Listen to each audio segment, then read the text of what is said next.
غامدی صاحب یہ اگلا سوال ہے، قرآن یا آسمانی احکامات اور سنت میں کیا فرق ہے؟ وہ کون سی سنتیں ہیں جو لازم ہیں؟ نیز فرض، سنت، سنت موقدہ، غیر موقدہ، واجب اور نفل میں کیا فرق ہے؟ پہلی چیز تو یہ سمجھ لیجئے کہ یہ جو دین ہے جس کو ہم اسلام کہتے ہیں، اس کی ابتدا محمد الرسول اللہ صلی اللہ علیہ وسلم سے نہیں ہوئی۔ عام طور پر یہ تاثر دیا جاتا ہے کہ اس دین کی ابتدا محمد الرسول اللہ صلی اللہ علیہ وسلم سے ہوئی ہے۔ نہیں، اس دین کی ابتدا خود قرآن بتاتا ہے کہ حضرت آدمی سے ہو گئی تھی۔ اللہ کا دین ہمیشہ سے اسلام ہی رہا ہے۔ اللہ تعالیٰ نے جو ہدایت انسانوں کو دینی تھی وہ آدم علیہ السلام ہی کے ذریعے سے دینا شروع کر دی گئی۔ سارے پیغمبر وہ ہدایت لے کے آتے رہے، ہر پیغمبر کو یہی دین دیا گیا، کوئی مختلف دین نہیں دیا گیا۔ صرف شریعت کے بعض احکام میں حالات کے لحاظ سے بعض تبدیلیاں کی گئیں، کیونکہ قانون کا تعلق ریاست، سوسائٹی، معاشرے، ان چیزوں سے ہوتا ہے۔ رسول اللہ صلی اللہ علیہ وسلم اس دین کے آخری پیغمبر ہیں، اور قرآن مجید اس دین کی آخری کتاب ہے،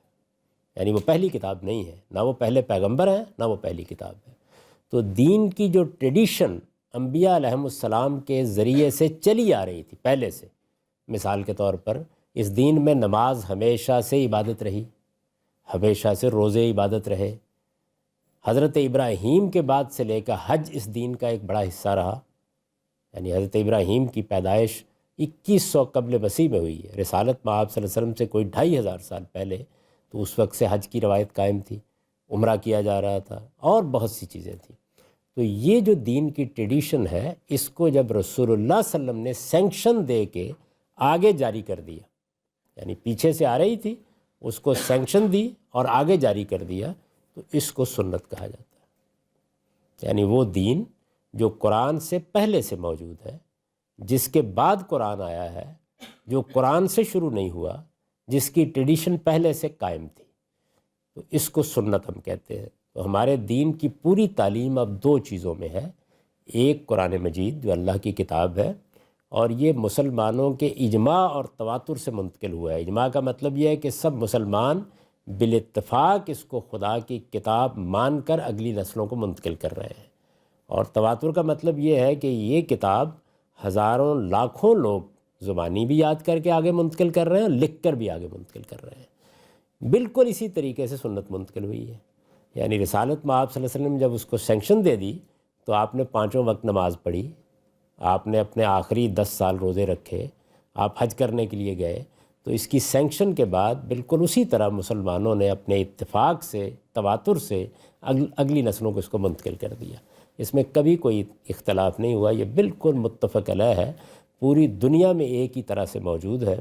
یہ قرآن اور سنت ہے، ہمارا پورا دین ان کے اندر ہے، یعنی کوئی چیز ایسی نہیں جس کے لیے ہمیں کسی اور چیز کو پڑھنے یا دیکھنے یا جاننے کی ضرورت ہو۔ پورا دین ان دونوں میں بیان ہو گیا ہے۔ میں نے اپنی کتاب میزان میں، جس میں میں نے پورے اسلام کو بیان کیا ہے، آگے تفصیلات کی ہیں، لیکن شروع میں عنوانات کی حد تک ایک فہرست بنا دی ہے کہ یہ سنن ہے، یعنی وہ چیزیں جو اللہ تعالیٰ کے دین میں اللہ کے حکم کے طور پر ہمیشہ موجود رہی ہیں، رسالت میں آپ صلی اللہ علیہ وسلم نے ان کو سینکشن دی۔ میں نے اس میں بتایا ہے کہ حضور نے کیا کیا ہے، یعنی اگر کوئی چیز آپ کے زمانے میں مردہ ہو چکی تھی، چھوڑ دیتے ہیں نا بعض اوقات لوگ عمل کرنا، تو آپ نے اسے زندہ کر دیا۔ اگر کسی چیز میں کوئی بدعت داخل ہو گئی تھی، کوئی خرابی پیدا کر دی گئی تھی، تو اس کی اصلاح کر دی۔ اور اگر کسی جگہ کوئی اضافہ مقصود تھا، جیسے آپ نے عید الفطر اور عید الاضحیٰ کا اضافہ کیا، تو یہ اضافہ بھی اللہ کے حکم سے کر کے آپ نے اس کو جاری کر دیا۔ یہ سنت ہے، پورا دین اس میں ہے۔ اس کو جاننے کے لیے ہمیں کوئی حدیث کی کتاب نہیں پڑھنی ہوتی، اس کو جاننے کے لیے ہمیں کسی اور کے پاس نہیں جانا ہوتا، یہ مسلمانوں کے اجماع اور تواتر سے منتقل ہو گئی ہے۔ انہی دو چیزوں کا نام دین ہے، پورا دین اس کے اندر محصور ہے۔ تو ایک تو یہ سمجھ لیجئے۔ اس کے بعد عام طور پر رسول اللہ صلی اللہ علیہ وسلم نے جب اس دین پر عمل کیا، یعنی ظاہر ہے کہ یہ دین آپ نے ہمیں بھی دیا ہے کہ ہم اس پر عمل کریں، تو خود بھی عمل کیا ہے، اس میں ایک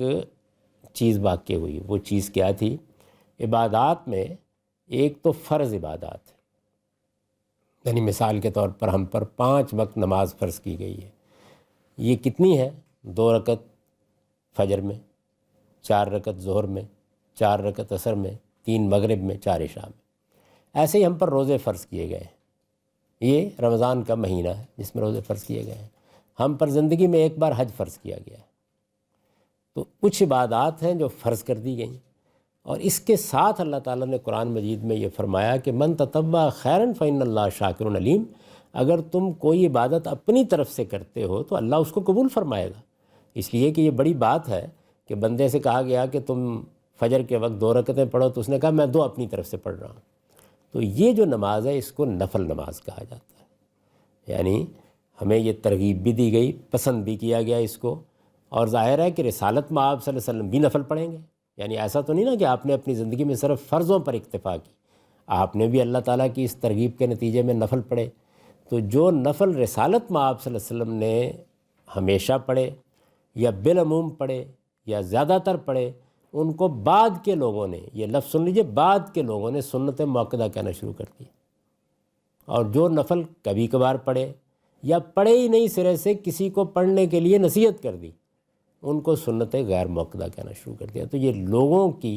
تعبیر ہے جو بعد میں انہوں نے اختیار کی، ورنہ عبادت کی 2 ہی قسمیں ہیں، وہ فرض ہوتی ہے، وہ نفل ہوتی ہے۔